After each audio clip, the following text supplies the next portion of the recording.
Welcome back to News Jet update. चलिए देखते हैं झारखंड की 25 फटाफट बड़ी खबरों को। इससे पहले आप झारखंड के किस जिले से न्यूज को देख रहे हैं हमें कमेंट बॉक्स में जरूर बताएं। साथ ही डेली अपडेट रहने के लिए आप हमारे चैनल को सब्सक्राइब कर बेल आइकन को दबाना बिल्कुल ना भूलें। पहली बड़ी खबर, झारखंड में त्रिस्तरीय पंचायत चुनाव को लेकर बड़ी खबर।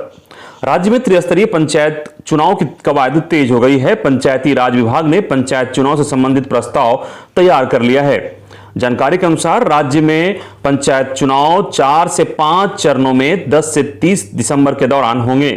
जल्द ही इससे संबंधित प्रस्ताव मुख्यमंत्री हेमंत सोरेन की सहमति से कैबिनेट में स्वीकृति के लिए लाया जाएगा। संसदीय कार्य एवं ग्रामीण विकास मंत्री आलमगीर आलम के मुताबिक कैबिनेट की मुहर के बाद पंचायत चुनाव का प्रस्ताव राज्यपाल को भेजा जाएगा। राज्यपाल के अनुमोदन के बाद चुनाव होगा।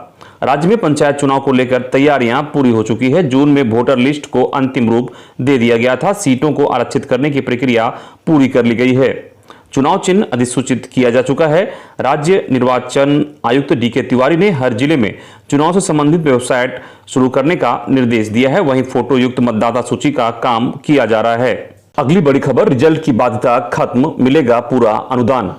राज्य में स्थापना अनुमति प्राप्त 334 संस्थानों को भी अनुदान मिलेगा। 2020-21 में राज्य सरकार ने ऐसे संस्थानों को अनुदान नहीं दिया था। प्रस्वीकृति नहीं होने के कारण इनका अनुदान नहीं दिया गया था। सरकार ने मात्र 106 स्कूलों जिन्हें प्रस्वीकृति प्राप्त थी उन्हें ही अनुदान दिया था। इसके अलावा 170 इंटर कॉलेज, 33 संस्कृत विद्यालय और 43 मदरसा जो प्रस्वीकृति प्राप्त थे उन्हें अनुदान दिया गया था। ऐसे में अब 2020-21 और 2021-22 का अनुदान स्थापना अनुमति प्राप्त संस्थानों को एक साथ जोड़कर मिलेगा।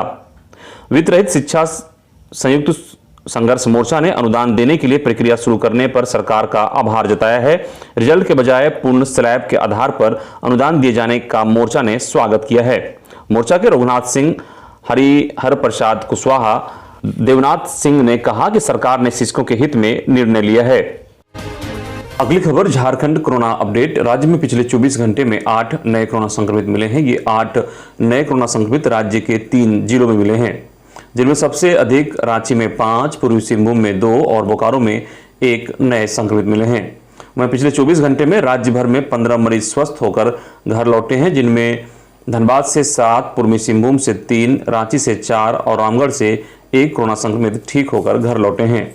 कुल सक्रिय केस की बात करें तो राज्य के 12 जिलों में अब सक्रिय मामले 123 रह गए हैं, जिनमें बोकारो में 6, चतरा में 3, देवघर में 3, पूर्वी सिंहभूम में 27, रामगढ़ में 5, रांची में 62, गढ़वा में 1, जामताड़ा में 4, खूंटी में 5, लोहरदगा में 2, पाकुड़ में 1, सरायकेला में 3 और पश्चिमी सिंहभूम में 1 सक्रिय मामले हैं। अगली खबर, झारखंड मौसम अपडेट। झारखंड में 21 अक्टूबर तक बारिश से नहीं मिलेगी राहत। राज्य के कई जिलों में कहीं छींटपुर तो कहीं भारी बारिश की संभावना मौसम विभाग ने जताई है। 22 अक्टूबर से मौसम साफ रहने की संभावना जताई गई है। मौसम केंद्र के अनुसार 17 और 18 अक्टूबर को राज्य के उत्तरी पूर्वी, दक्षिण पूर्वी और मध्य भागों में कहीं कहीं भारी बारिश होने की संभावना है। साथ ही हल्के से मध्यम दर्जे की गर्जन होने की चेतावनी मौसम केंद्र रांची ने जारी की है। इस दौरान रांची और उसके आसपास के क्षेत्र में सामान्यतः बादल छाए रहेंगे। 17 अक्टूबर को अधिकतम तापमान 28 डिग्री सेल्सियस और न्यूनतम 22 डिग्री सेल्सियस रहने की संभावना है। वहीं 18 अक्टूबर को अधिकतम तापमान 27 डिग्री सेल्सियस और न्यूनतम 22 डिग्री सेल्सियस रहेगी। अगली खबर, झारखंड परीक्षा पार्षद ने बीएड दाखिले की अंतिम मेधा सूची जारी की। झारखंड संयुक्त प्रवेश प्रतियोगिता परीक्षा परिषद ने राज्य के सरकारी व गैर सरकारी बीएड संस्थानों में वर्ष 2021-23 सत्र में नामांकन के लिए ऑनलाइन आवेदनों तथा औपबंधिक मेधा सूची पर मिली आपत्तियों के आधार पर अंतिम मेधा सूची प्रकाशित कर दी है। कोरोना के कारण इस बार अभ्यर्थियों के स्नातक के अंकों के आधार पर मेधा सूची तैयारी की गई है। हालांकि शनिवार से ऑनलाइन रजिस्ट्रेशन तथा सीटों तथा संस्थानों के आवंटन के लिए विकल्प भरने की प्रक्रिया शुरू नहीं हो सकी। परिषद के अनुसार शीघ्र ही ऑनलाइन रजिस्ट्रेशन तथा विकल्प भरने को लेकर पोर्टल खोला जाएगा। परिषद ने उन अभ्यर्थियों की सूची भी जारी कर दी है जिनके प्राप्तांक अपलोड नहीं होने या अन्य तकनीकी कारणों के कारण आवेदन रद्द कर दिए गए हैं। अगली बड़ी खबर, आईआईटी धनबाद में बीटेक में 1125 सीटों पर होगा दाखिला। आईआईटी धनबाद सहित अन्य तकनीकी संस्थानों में दाखिले की प्रक्रिया शनिवार से शुरू हो गई। कोविड-19 के कारण इस बार भी सभी प्रक्रियाएं ऑनलाइन ही होगी। फिजिकल वेरिफिकेशन कोविड की स्थिति को देखते हुए किया जाएगा। IIT ISM में सीट अलॉटमेंट और चॉइस फिलिंग शुरू हो जाएगा। इस सत्र बीटेक में 1125 सीटों पर दाखिला होगा। इसके अलावा इस बार संस्थान में बीटेक में 10% विदेशी छात्रों के लिए सीटें बढ़ाई गई है। इस वर्ष लड़कियों के लिए सुपर न्यूमरेरी कोटा समाप्त कर दिया गया है। इसके बाद भी लड़कियों के लिए लड़कों के मुकाबले 20% सीट आरक्षित रहेगी। अगली खबर, जेईई एडवांस में रांची के राहुल बने झारखंड टॉपर।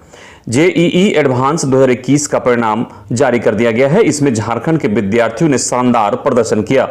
अब तक की जानकारी के अनुसार रांची के राहुल झारखंड टॉपर बने हैं। उन्हें 248वां रैंक मिला है। बालिकाओं में रांची की वैष्णवी ने स्टेट टॉपर रही।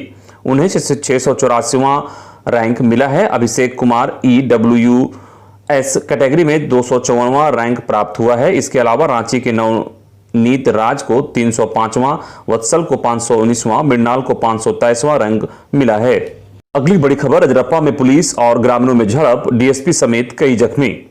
रजरप्पा के चितरपुर के बड़की पोना में शनिवार शाम रावण दहन को लेकर पुलिस और ग्रामीणों में झड़प हो गई। इस दौरान डीएसपी संजीव मिश्रा, इंस्पेक्टर विपिन कुमार, नरेंद्र कुमार, देवनारायण ठाकुर सहित 5 लोग घायल हुए हैं, जिनका इलाज सदर अस्पताल में चल रहा है। घटना की जानकारी पर एसपी प्रभात कुमार पहुंचे और पथराव में शामिल आरोपियों की धरपकड़ को लेकर सर्च अभियान चलाया। पता चले कि शनिवार को बड़की पोना में ग्रामीण रावण दहन कर रहे थे। सूचना पर थाना प्रभारी पहुंचे और रावण दहन रोकने का निर्देश दिया, लेकिन ग्रामीणों ने कार्यक्रम रोकने से मना कर दिया। इसी बीच कुछ शरारती तत्वों ने पुलिस पर पथराव शुरू कर दिया, जिससे थानेदार समेत कई पुलिसकर्मी घायल हो गए। इसके बाद पुलिस ने जवाबी कार्रवाई की, जिससे ग्रामीण भी घायल हो गए। अगली बड़ी खबर, माओवादियों का बंद, आज पुलिस को किया अलर्ट। खीरी की घटना के बाद माओवादियों ने 17 अक्टूबर को झारखंड समेत कुल 4 राज्यों में बंद का आह्वान किया है। यह बंद झारखंड के अलावा बिहार, उत्तरी छत्तीसगढ़ और उत्तर प्रदेश में रहेगा। इसकी घोषणा बिहार रीजनल कमेटी की ओर से की गई है। बंद को देखते हुए पूरे राज्य में अलर्ट जारी कर दिया गया है। झारखंड के नक्सल प्रभावित क्षेत्रों को आवश्यक दिशा निर्देश दिए गए हैं। कोलाहल की बात करें तो पूर्वी सिंहभूम, पश्चिमी सिंहभूम और सरायकेला खरसावां जिले को भी अलर्ट कर दिया गया है। तीनों जिलों के एसपी ने सभी थानेदार को भी अलर्ट कर दिया है। अगली खबर, विधानसभा का विशेष सत्र बुलाकर विस्थापन आयोग का हो गठन, भुवनेश्वर मेहता। विस्थापन और पलायन झारखंड के लिए प्रतिदिन एक बड़ी समस्या बनती जा रही है। यह बातें भारतीय कम्युनिस्ट पार्टी के राज्य सचिव और हजारीबाग के पूर्व सांसद भुवनेश्वर प्रसाद मेहता ने पत्रकारों से बात करते हुए कही। उन्होंने कहा कि झारखंड में विस्थापन एक अभिशाप है, क्योंकि डीवीसी, सीसीएल, बीसीसीएल, एचईसी सहित 1 दर्जन से अधिक कल कारखाने राज्य में खोले गए, जिसमें कौड़ी के दाम में किसानों की जमीन ले ली गई, लेकिन किसानों को अपनी जमीन के बदले अब तक उचित मुआवजा नहीं मिल पाया। जिन लोगों का भी विस्थापन हुआ, उनके जीवन स्तर में कोई सुधार नहीं हो पाया। पूर्व सांसद भुवनेश्वर मेहता ने कहा कि अंग्रेजों के द्वारा बनाए गए भूमि अधिग्रहण कानून के तहत किसानों की जमीन सरकार ने जबरन लूट ली। झारखंड की बात करें तो अब तक 5 लाख से ज्यादा लोग विस्थापित हुए हैं। उन्होंने बताया कि झारखंड के गठन के 21 साल बाद भी राज्य में विस्थापितों के लिए किसी सरकार ने कोई सकारात्मक पहल नहीं की। अगली बड़ी खबर, झारखंड के खेल मंत्री ने मनमोहन सिंह को दे दी श्रद्धांजलि, किरकिरी के बाद मांगी माफी। झारखंड के खेल मंत्री हफीजुल हसन अंसारी ने पूर्व प्रधानमंत्री डॉक्टर मनमोहन सिंह को जिंदा रहते ही श्रद्धांजलि दी। उनका एक वीडियो वायरल हो रहा है, जिसमें वो एक सभा को संबोधित कर रहे हैं और मनमोहन सिंह को मृत बता रहे हैं। इस वीडियो में अंसारी मनमोहन सिंह को मृत बताकर उनके सम्मान में 1 मिनट का मौन रखने की भी बात कर रहे हैं। हालांकि एक दिन बाद उन्होंने एक वीडियो जारी कर इस संबंध में माफी मांगी है। वीडियो के अनुसार वो कह रहे हैं कि पूर्व प्रधानमंत्री मनमोहन सिंह का आज निधन हो गया। देश के विकास के योगदान में उनका 50% योगदान है। मोदी जी देश को 50 साल पीछे ले गए, लेकिन मनमोहन सिंह जी देश को 50 साल आगे ले गए। वो आज हमारे बीच नहीं रहे, हम उनके लिए 1 मिनट का मौन रखेंगे। इधर हफीजुल की मनमोहन सिंह को श्रद्धांजलि पर रघुवर दास ने कसा तंज, कह दी बड़ी बात। नई दिल्ली के एम्स अस्पताल में इलाजरत पूर्व प्रधानमंत्री मनमोहन सिंह को मृत बताकर मौन रखवाने वाले झारखंड के मंत्री हफीजुल हसन ने सत्ताधारी दलों की खासी किरकिरी कराई। हालांकि हफीजुल ने बाद में इंटरनेट मीडिया के माध्यम से माफी मांगी। इसके बावजूद भाजपा ने उनकी खासी चुटकी ली। मंत्री के साथ साथ भाजपा नेताओं ने राज्य सरकार के मुखिया पर भी निशाना साधा। पूर्व मुख्यमंत्री और भाजपा के राष्ट्रीय उपाध्यक्ष रघुवर दास ने तंज कसते हुए कहा कि जैसा राजा वैसा मंत्री का वीडियो पोस्ट करते हुए उन्होंने लिखा है कि यह है हेमंत सरकार के मंत्री हफीजुल हसन। इन्होंने महज कुछ तालियों और मोदी विरोधी के लिए पूर्व प्रधानमंत्री मनमोहन सिंह जी का स्वर्गवास करवा दिया। अगली खबर, केंद्र सरकार कोयला उद्योग का कर सकती है निजीकरण। कांग्रेस नेता डॉक्टर अजय कुमार ने मुख्यमंत्री हेमंत सोरेन को पत्र लिखकर किया आगाह। देश में कोयला संकट नहीं है, यह संकट केंद्र की बीजेपी सरकार की ओर से बनाया गया है ताकि कोयले का निजीकरण किया जा सके।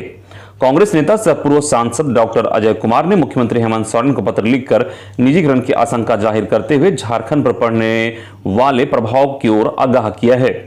डॉक्टर अजय ने इसकी जानकारी अपने ट्विटर हैंडल से ट्वीट कर दी है। डॉक्टर अजय ने अपने पत्र में कहा है कि केंद्र की भाजपा सरकार कोयला उद्योग के निजीकरण को लेकर कदम उठा सकती है। इसका झारखंड पर भी प्रतिकूल प्रभाव पड़ेगा क्योंकि झारखंड कोयले का सबसे बड़ा उत्पादक राज्य है। उन्होंने यह भी कहा कि कोयला उद्योग के निजीकरण की वजह से राज्य में प्रदूषण में वृद्धि, जंगलों की कटाई, गरीब आदिवासियों का शोषण, निजी कंपनियों की ओर से खानों की कुप्रबंधन और कोयले की कीमतों में बढ़ोतरी हो जाएगी। अगली बड़ी खबर, अपराधियों पर सख्ती को एंटी एक्सटॉर्शन सेल गठित। रांची में रंगदारी मांगने वाले अपराधियों पर अब पुलिस सख्ती बरतने की तैयारी कर रही है। ऐसे मामलों का उद्भेदन करने के लिए रांची पुलिस ने एंटी एक्सटॉर्शन सेल का गठन किया है। एसएसपी सुरेंद्र कुमार झा के निर्देश पर गठित सेल में आधा दर्जन से अधिक पुलिसकर्मियों को शामिल किया गया है। इन्हें टास्क दिया गया है कि फोन, मैसेज और वर्चुअल कॉल के माध्यम से जितनी भी रंगदारी का मामला दर्ज किया गया है उसका उद्भेदन करें। सेल को यह अधिकार दिया गया है कि वह अपने स्तर पर छापेमारी भी कर सकते हैं। अगली बड़ी खबर, 5 लाख का इनामी नक्सली किशोर सिंह को लातेहार पुलिस ने किया गिरफ्तार। 5 लाख का इनामी नक्सली किशोर सिंह को लातेहार पुलिस ने गिरफ्तार किया है। एसपी अंजनी अंजन को मिली गुप्त सूचना के आधार पर पुलिस की टीम ने कार्रवाई करते हुए जिले के मनिका थाना क्षेत्र स्थित कुम्माडी जंगल से गिरफ्तार किया है। गिरफ्तार नक्सली भाकपा माओवादी नक्सली संगठन का सब जोनल कमांडर है। गिरफ्तार उग्रवादी लातेहार जिले के मनिका थाना क्षेत्र अंतर्गत मटलौंग गांव का रहने वाला है। अगली बड़ी खबर, बीआरई जोर प्रखंड क्षेत्र निवासी रिंचू सोरेन ने 12 वर्षीय बच्ची को जंगल में 2 दिन तक बंधक बनाकर दुष्कर्म किया। बच्ची की बरामदगी के बाद उसकी स्थिति को देखते हुए ग्रामीण आक्रोशित हो गए। आक्रोशित ग्रामीणों ने आरोपी रिंचू सोरेन की पिटाई कर दी। ग्रामीणों की पिटाई से वह गंभीर रूप से घायल हो गया, इसके बाद उसकी मौत हो गई। घटना की जानकारी होने के बाद पुलिस पहुंची और पुलिस ने आरोपी को अपने कब्जे में ले लिया और उसे इलाज के लिए सामुदायिक स्वास्थ्य में भर्ती किया, जहां उसकी मौत हो गई। अगली बड़ी खबर, रांची समेत सूबे के 21 जिलों में पेट्रोल 100 के पार। देश में पेट्रोल की कीमतें लगातार बढ़ रही है, इससे झारखंड भी अछूता नहीं है। देश के कई शहरों में शतक लगा चुके पेट्रोल की कीमत झारखंड के रांची समेत 21 जिलों में भी 100 के पार चला गया है। शनिवार को पेट्रोल की कीमतों में वृद्धि के बाद रांची में भी रविवार से 1 लीटर पेट्रोल की कीमत 100 रुपये 25 पैसे देने होंगे। वहीं 1 लीटर डीजल की कीमत 99 रुपये 80 पैसे चुकाने होंगे। वैसे शनिवार को रांची के बाहरी इलाकों में पेट्रोल 100 के पार बिका। गढ़वा में सबसे महंगा और खूंटी में सबसे सस्ता। जानकारी के अनुसार शनिवार को सबसे महंगा पेट्रोल गढ़वा में बिका, जबकि सबसे सस्ता खूंटी में। यहां कीमत क्रमशः 102 रुपये 50 पैसे और 99 रुपये 84 पैसे रही। इतना ही राज्य के 10 जिलों में डीजल की कीमत भी 100 के पार चली गई है। अगली खबर, T20 वर्ल्ड कप का आगाज आज से। रविवार से T20 विश्व कप के क्वालिफाइंग मुकाबले शुरू हो रहे हैं। मुख्य दौर के मैच 23 अक्टूबर से खेले जाएंगे। भारतीय टीम पाकिस्तान के खिलाफ मुकाबले से शुरुआत करेगी। इस बीच राहुल द्रविड़ T20 विश्व कप के बाद भारतीय टीम के कोच बनने को तैयार हो गए हैं। T20 विश्व कप में कुल 16 टीमें हिस्सा ले रही है। 8 टीम रैंकिंग के आधार पर सीधे सुपर 12 में पहुंच चुकी है। शेष 4 टीम 2 ग्रुप से क्वालिफाइंग मैच खेलकर स्थान बनाएगी। दूसरी ओर द्रविड़ के कोच बनने की मंजूरी दिए जाने के बाद उम्मीद है कि पारस महाम्बरे गेंदबाजी कोच होंगे। विक्रम राठौर बल्लेबाजी कोच बन सकते हैं।